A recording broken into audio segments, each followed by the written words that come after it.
Welcome to Speak Fast English. Today, we're jumping into the vibrant, emotional world of Frida Kahlo, a woman whose art and spirit still inspire millions. Her story is all about turning pain into beauty, and it's perfect for practicing your Level 2 English listening skills. Curious about how Frida became an icon? Let's get started and find out together. What do you know about Frida Kahlo, or what's got you excited to hear her story? Share a quick comment below. It's a great way to practice your English and connect with our community. Let's dive into this colorful journey. In 1907, a little girl named Frida Kahlo was born in a bright blue house in Coyoacán, Mexico. Even as a child, Frida was full of life. Her eyes sparkled with curiosity, and she loved the colors of her world, the red flowers in her garden, the yellow sun in the sky, and the green trees around her home. Her family called her Fridita, and she ran through the streets with a big smile, always ready for adventure. Frida's father, Guillermo, was a photographer.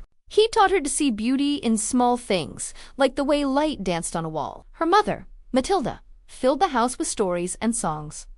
Frida loved to draw, even at 6 years old. She would sit with her pencils and sketch animals, flowers, and her family.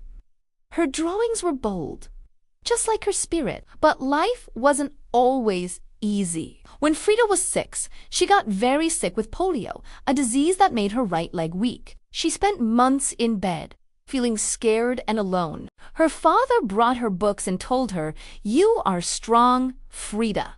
She started to believe it. To stay strong, she played games and made up stories. She even imagined an invisible friend who lived in her window, someone to share her dreams with. As she grew up, Frida's love for art grew too. She went to a big school in Mexico City, where she was one of the only girls. She was smart and funny, always asking questions. But she also felt different because of her leg. Kids sometimes teased her, calling her names. Frida didn't let it stop her. She laughed louder, stood taller, and wore colorful skirts to show the world who she was. By her teens, Frida was full of dreams.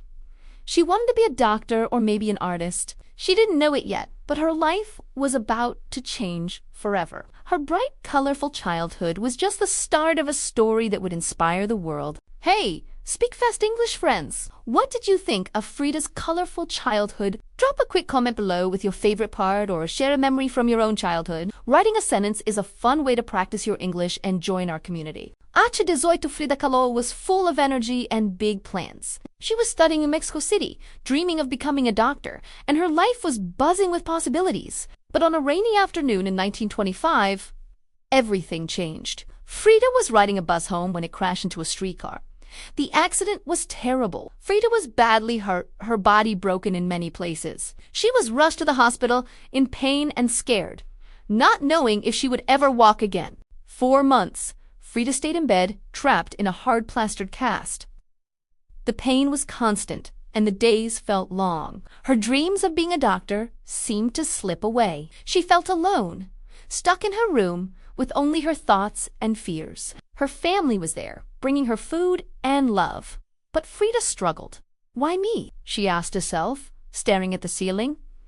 But Frida was a fighter. Her parents gave her a gift that changed everything. A set of paints and brushes. They hung a mirror above her bed so she could see herself. With nothing else to do, Frida started painting. She painted her face, her feelings, her world. Her first paintings were raw and real, full of the pain she felt inside. She used bright colors, reds, blues, yellows to show her heart, even when it was breaking. Painting became her escape. She couldn't move her body, but her mind was free. She painted herself, her family, and the world she saw in her dreams. Each brushstroke made her feel stronger. "I am alive," she thought. As she created art from her pain, the accident took so much from her, but it gave her something new, a voice as an artist. Frida's recovery was slow. She had to wear a brace and learn to walk again. Some days she felt weak, but she never gave up. Her painting started to show who she was, woman of strength, color, and courage. This accident, as painful as it was, lit a spark that would make Frida Kahlo an artist the world would never forget. Hey! Speak Fast English friends! How did Frida's story in this chapter make you feel? Share a quick comment below about her strength, or a time you faced a tough moment and kept going. Writing a sentence is a great way to practice your English and connect with our community. See you in the next chapter. After the terrible bus accident in 1925, Frida Kahlo's life changed forever. At just 80, she was stuck in bed, her body broken, and her dreams of becoming a doctor fading. But her parents gave her a gift that would light up her world: a set of paints, brushes, and a special easel so she could paint while lying down. Above her bed, they hung a mirror. Frida looked at herself and decided to paint what she sought: not just her face, but her heart. Her first paintings were self-portraits, raw and honest. She didn't hide her pain. Her eyes in the paintings looked strong but sad, telling stories of her injuries and her feelings. She used bright colors: reds, blues, yellows to show her emotions. One of her early works, Self-Portrait in a Velvet Dress, showed her in a beautiful Mexican dress, her hair braided tightly. Her face was serious, almost like she was saying, "I am here, and I am strong." These paintings were more than art. They were Frida's way of surviving. As Frida started to recover, she kept painting. She didn't just paint herself anymore. She painted her dreams, her fears, and her love for Mexico. Her art mixed reality with fantasy, full of symbols from her culture like flowers, animals, and traditional Mexican clothes. She also added surrealism, a style that made her paintings feel like dreams, strange and magical. For example, in Henry Ford Hospital, she painted herself in a hospital bed, surrounded by images of loss and hope, showing the pain of a miscarriage she suffered. In 1929, Frida's life took a new turn. She met Diego Rivera, a famous Mexican artist known for his huge murals. Diego was older, loud, and full of energy. When he saw Frida's paintings, he was amazed. "You have real talent," he told her. He encouraged her to keep creating, to pour her heart into every brush. Frida and Diego fell in love, and they got married that same year. Their marriage wasn't easy to go as often away, and they argued, but he believed in her art, and that meant something. Living with Diego, Frida learned more about the art world. She started to show her paintings to others. In 1938, she had her first solo exhibition at the Julian Levy Gallery in New York City. People were drawn to her work.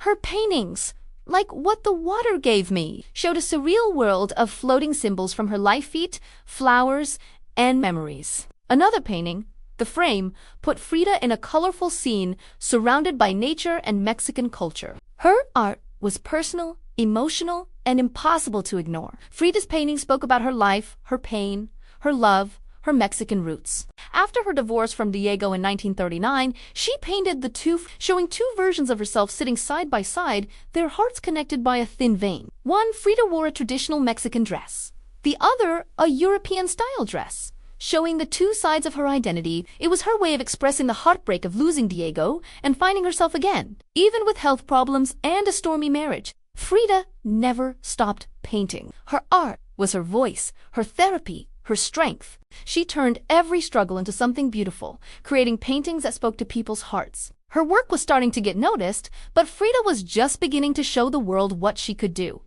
Hey, speak fast English friends. What do you love about Frida's art? Is there a painting that speaks to you? Or does her courage inspire you? Drop a quick comment below to share your thoughts. It's a fun way to practice your English and connect with our community. See you in the next chapter.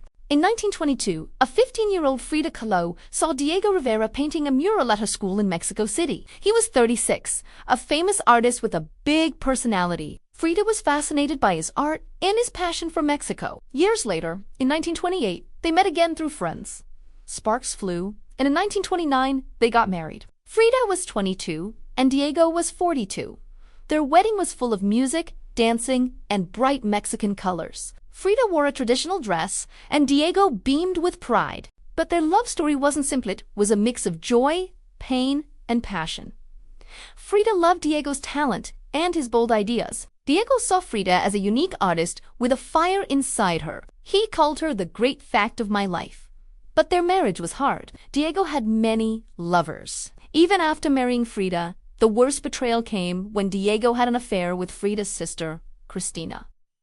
Frida felt broken. She poured her pain into a painting called Memory, the Heart. In it, a small Frida stands with a broken heart, while Diego holds Cristina's hand. The painting was raw, showing her sadness and anger.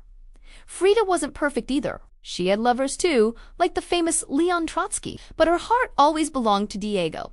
They shared a deep connection, both loved art, Mexico, and big dreams. Diego helped Frida show her paintings to the world, and Frida's courage inspired Diego's work. Together, they were unstoppable, but their fights were loud and their hearts often hurt. In 1930, they moved to San Francisco for Diego's mural projects. Frida was excited but felt lost in a new country. She didn't speak much English and missed Mexico's colors and warmth. Her health, still weak from her accident, made things harder. She painted self-portrait on the borderline between Mexico and the United States, showing herself torn between two worlds, one side with Mexican flowers, the other with American machines. It was her way of saying she felt alone, even with Diego.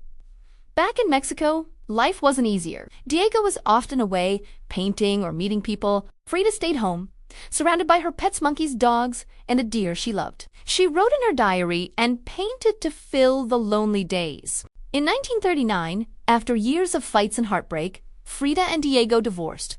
Frida was crushed but felt free. She painted the two Fridas, showing two versions of herself, one in a Mexican dress, holding Diego's heart, and one in a white dress, alone but strong. It was her way of healing. Love, though, is never simple. In 1940, Frida and Diego remarried. They couldn't stay apart. This time, they tried to give each other space, living in separate houses connected by a bridge. Frida painted Diego often, like in Diego and I, where his face grows from her forehead, showing he was always in her thoughts. In Portrait of Diego, she showed his strength and flaws. Frida once wrote, "I love you more than my own skin." That was her truth. Diego was her great love, but also her greatest pain. Their relationship was like a storm, wild, beautiful, and sometimes destructive. They fought, they loved, they created. Together, they became legends. Their art telling the story of a love that was never easy but always real. Hey, speak fast English friends. What do you think of Frida and Diego's wild love story? Share your favorite moment or a painting that speaks to you in the comments below. It's a fun way to practice your English and connect with our community. See you in the next chapter. Frida Kahlo's life was a canvas of pain, passion, and power. By the 1940s, her art was known far beyond Mexico. Her paintings, full of bright colors and deep emotions, spoke to people everywhere. Frida became more than an artist. She became a symbol of strength, creativity, and identity. Even as her health grew worse, her spirit stayed strong, leaving a mark on the world that still shines today. In 1940, Frida and Diego Rivera remarried after their divorce. They lived in her childhood home, the Blue House in Quioquén, surrounded by flowers and memories. Frida's health was fragile. She had many surgeries and often felt pain. But she kept painting. Her work grew bolder, mixing her Mexican roots with her personal story. Paintings like Self-Portrait with Monkeys showed her surrounded by animals, a symbol of her love for nature and her inner world. Another work, The Wounded Deer, showed Frida as a deer with arrows in its body, a picture of her pain but also her courage. Frida's art wasn't just about her. It celebrated Mexico, its colors, its culture, its people. She wore traditional Mexican dresses with flowers in her hair and painted them into her work. She also spoke out about big ideas like equality and freedom, which she shared with Diego. Her paintings, like My Dress Hangs There, showed her thoughts on the world, mixing beauty with sharp messages about society. By the 1950s, Frida's fame grew. In 1953, she had her first solo exhibition in Mexico City. She was so sick she had to arrive in a bed, but her smile lit up the room. People came from all over to see her art. They saw her strength, her honesty, and her love for life. That same year, Frida painted Self-Portrait with Necklace of Thorns, showing herself with thorns around her neck, a hummingbird, and a black cat, symbols of her pain and hope. Frida died in 1954 at just 47. Her last painting, Viva la Vida, was a bright image of watermelons, full of life and joy. Even in her final days, she painted with love. After her death, the Blue House became a museum, keeping her art and spirit alive. Today, Frida's face is everywhere on posters, clothes, and books. She inspires artists, women, and anyone who faces challenges but keeps going. Frida Kahlo's legacy is her courage. She turned her pain into art that speaks to the heart. She showed the world that beauty can come from struggle, and her story lives on, inspiring millions to be brave, be real, and be themselves. Hey, Speak fast English, friends. How does Frida's legacy inspire you? Share your favorite painting or a moment from her story in the comments below. It's a fun way to practice your English and connect with our community. See you in the next chapter. Frida Kahlo's life was a powerful story of resilience, creativity, and from a childhood filled with color to a life-changing accident. From her passionate yet stormy relationship with Diego Rivera to her rise as a global icon, Frida faced countless challenges. Yet, she turned her pain into art that spoke to hearts around the world. Her story shows us that we can find strength in tough times, express ourselves honestly, and celebrate who we are. Frida once said, "At the end of the day, we can endure much more than we think we can." This reminds us that we are stronger than we know. Another quote, "I paint self-portraits because I am so often alone, because I am the person I know best," captures how she used art to share her deepest feelings. Her courage and creativity inspire us to keep going no matter what. As you work on your English, stories like Frida's are a great way to learn. Here are some tips to keep improving. Listen to stories. Try English podcasts, audiobooks, or movies with subtitles. This helps you understand different accents and improve your listening skills. Read fun books, pick books or articles you enjoy. Start with simple stories and move to harder ones as you get better. Talk and write after a story, talk about it with a friend, or write a short summary. This builds your speaking and writing skills. Explore artists. Read about other artists like Frida Kahlo. Their stories teach new words and ideas about culture. Join our community. Share what you learned from Frida's story in the comments below. Writing a quick note is a fun way to practice English and connect with others. Thank you for joining us on this colorful journey through Frida Kahlo's life. We hope her story inspires you to keep learning English and chasing your dreams. Like this video, share it with friends, and subscribe to Speak Fast English for more stories to help you master English. See you in the next video.